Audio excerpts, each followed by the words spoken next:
Voici le dernier moment de Leonardo da Vinci. Dans une chambre silencieuse du Clos Lucé, affaibli par une maladie qui le ronge depuis des mois. L'homme que le monde appelle génie sent sa fin approcher. Autour de lui, quelques disciples, des carnets griffonnés, des dessins inachevés. Et cette impression troublante. Leonardo meurt avec plus de secrets que de chefs-d'œuvre révélés. Avant de rendre son dernier souffle, il aurait laissé entendre un regret immense, presque une confession. Tout ce qu'il savait. Il ne l'a jamais vraiment transmis. Leonardo da Vinci n'est pas seulement un peintre. Il est une énigme vivante, un esprit trop vaste pour son époque. Derrière la Joconde, derrière la scène, se cache un homme obsédé par la connaissance, mais aussi hanté par l'idée de l'inachevé. À 67 ans, paralysé partiellement, incapable de peindre comme avant, Leonardo regarde sa vie comme une suite de promesses non tenues. Des inventions révolutionnaires jamais construites. Des découvertes scientifiques gardées dans des carnets codés, écrits à l'envers, comme si même la postérité ne méritait pas tout. Ce qui choque encore aujourd'hui, ce n'est pas seulement ce qu'il a accompli, mais ce qu'il a volontairement dissimulé. Anatomie humaine disséquée en secret, machine de guerre dessinée pour des princes sanguinaires, étude du vol humain qui défiait Dieu lui-même. Leonardo avançait toujours sur une ligne dangereuse. Trop scientifique pour l'Église, trop artiste pour les savants, trop libre pour être compris. À la cour de François Ier, en France, il est honoré comme un sage, mais aussi surveillé comme un esprit imprévisible. Certains murmurent qu'il en savait trop. D'autres affirment qu'il jouait avec les limites du sacré, convaincu que l'homme pouvait égaler la nature, voire la dépasser. Leonardo souriait, notait tout et se taisait. Sa mort n'est pas une fin spectaculaire. Pas de scandale public, pas de procès, pas de chute brutale. Et pourtant, ce dernier moment marque la fermeture définitive d'un coffre-fort intellectuel. Avec lui disparaissent des réponses que personne n'aura jamais. Et peut-être est-ce là le plus grand mystère de Leonardo da Vinci, non pas ce qu'il a laissé au monde, mais ce qu'il a choisi d'emporter dans la tombe. Leonardo da Vinci n'apparaît pas dans l'histoire comme un homme ordinaire, mais comme une anomalie dans le temps. Né en 1452, à une époque où l'Europe sort lentement du Moyen-Âge, il grandit dans un monde dominé par la religion, la peur de l'inconnu et des structures rigides. Et pourtant, très tôt, Leonardo observe autrement. Il ne croit pas aveuglément, il regarde. Il dissèque, il expérimente, il doute. Ce doute permanent deviendra son moteur, et sa malédiction. L'Italie de la Renaissance est un théâtre brutal. Derrière l'explosion artistique se cachent complots politiques, guerres incessantes et rivalités féroces entre cités. Florence, Milan, Rome. Chaque ville veut son génie, chaque prince veut utiliser son talent. Leonardo comprend vite que pour survivre, il doit se rendre indispensable. Il se présente autant comme ingénieur militaire que comme peintre. Il promet des machines capables de gagner des guerres, de terroriser l'ennemi, de transformer la violence en science. Mais le cœur de Leonardo n'est jamais vraiment là où on l'attend. À Milan, sous la protection de Ludovico Sforza, il peint lentement, trop lentement. Il observe les visages pendant des mois, refuse de livrer des œuvres terminées. Cette lenteur irrite, inquiète, alimente les rumeurs. Certains disent qu'il est paresseux. D'autres murmurent qu'il est possédé par une obsession dangereuse. Comprendre le fonctionnement exact de la vie. C'est dans ce contexte que se dessine le thème central de son existence, la frontière entre le génie et l'interdit. Leonardo étudie des cadavres en secret, parfois la nuit, dans des conditions illégales. Il ouvre des corps humains pour comprendre les muscles, les organes, le souffle. À une époque où toucher un mort est considéré comme un sacrilège, il va plus loin que quiconque. Il ne cherche pas à choquer. Il cherche à savoir.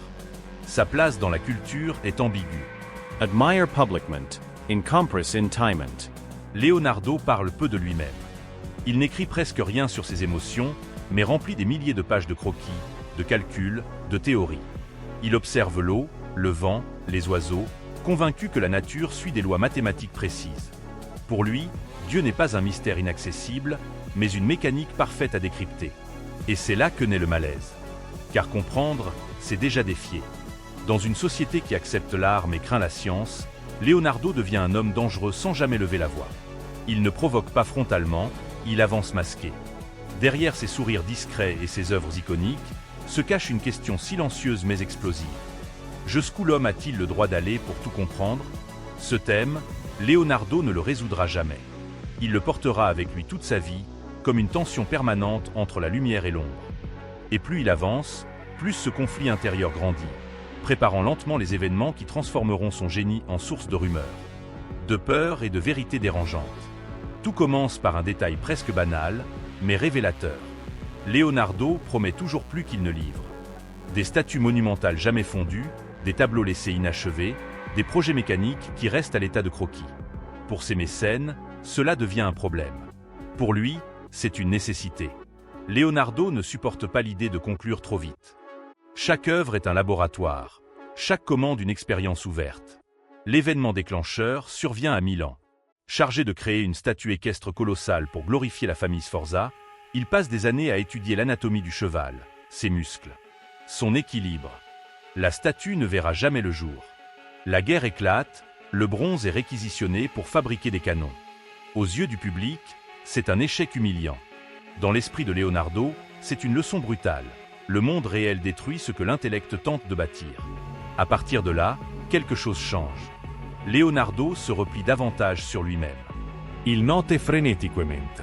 Il dessine des machines volantes, des chars d'assaut, des armes automatiques.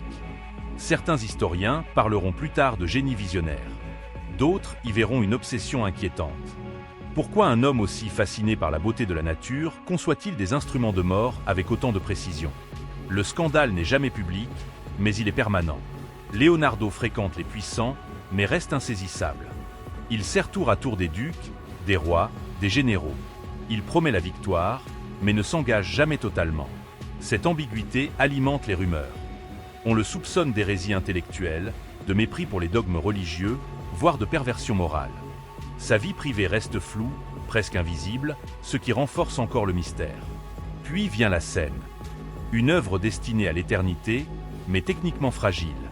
Leonardo expérimente une nouvelle technique, contre tous les conseils.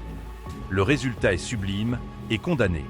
L'œuvre commence à se détériorer quelques années seulement après son achèvement. Certains y voient une tragédie artistique. D'autres parlent d'arrogance scientifique. Leonardo a voulu dépasser les règles établies, et il en paie le prix. Le point culminant de cette montée se situe dans sa relation avec le pouvoir. Plus il est célèbre, plus il est libre, mais aussi plus isolé. Leonardo n'appartient à aucun camp. Il ne fonde pas d'école durable, ne transmet pas clairement son savoir.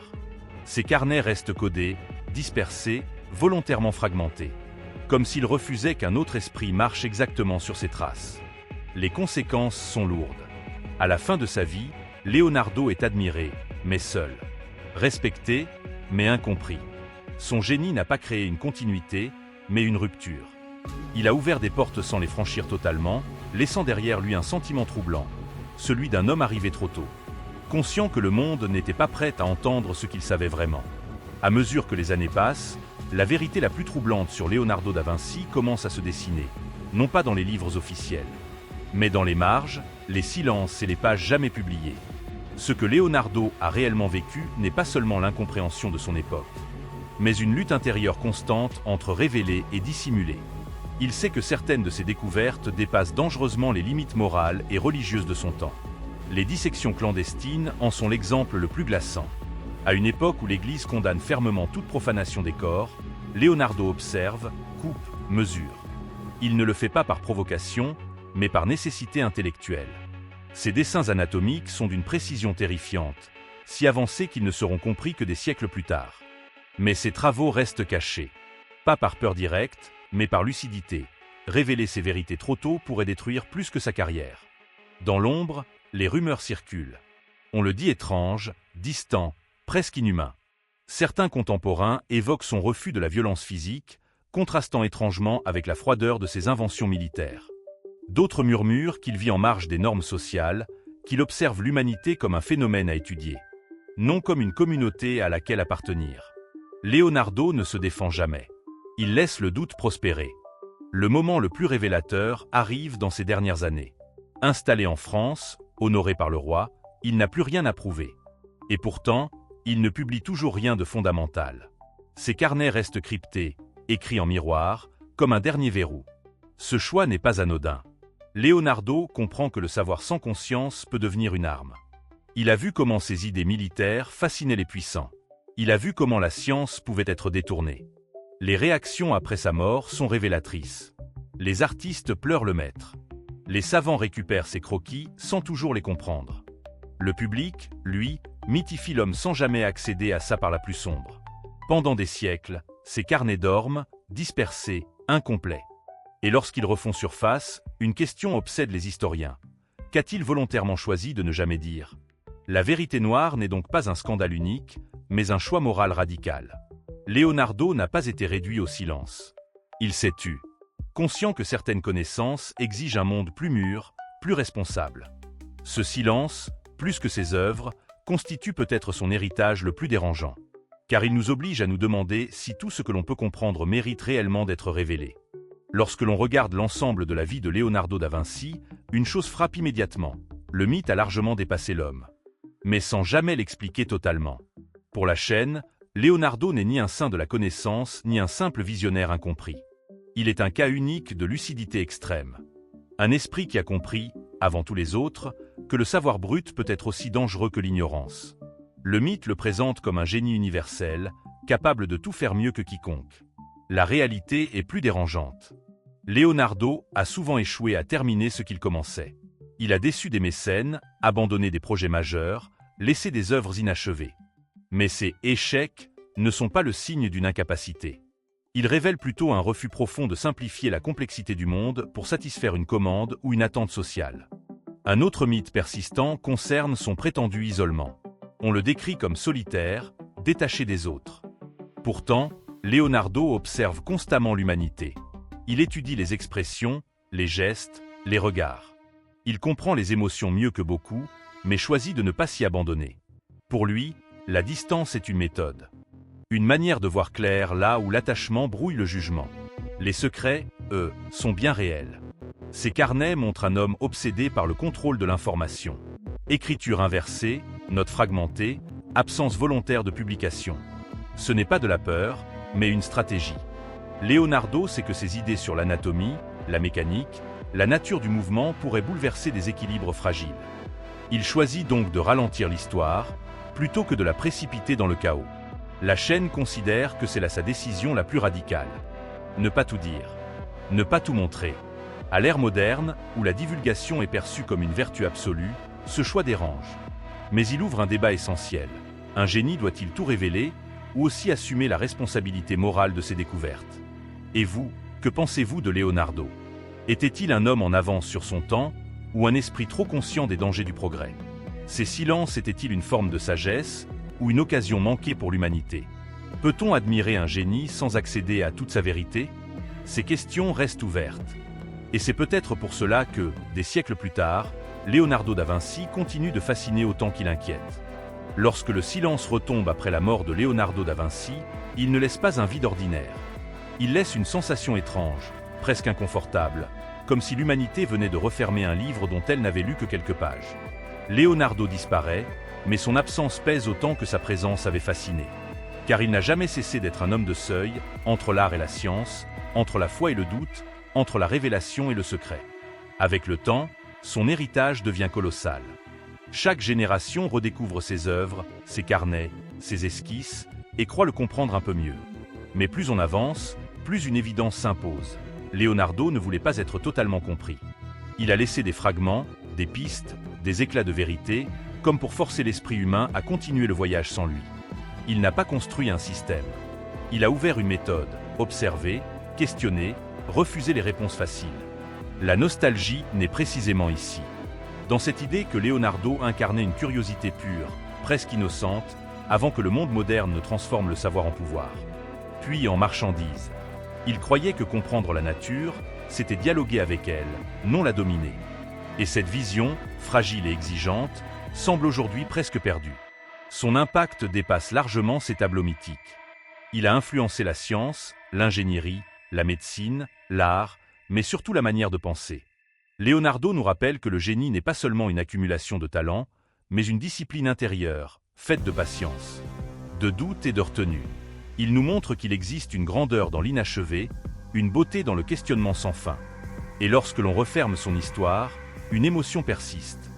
Celle d'avoir approché un esprit qui voyait plus loin, mais qui a volontairement ralenti ses pas pour ne pas laisser l'humanité se perdre derrière lui. Il y a des histoires qui n'ont jamais été racontées. Mais maintenant, vous le savez, certaines vérités ont été tues non par peur, mais par responsabilité.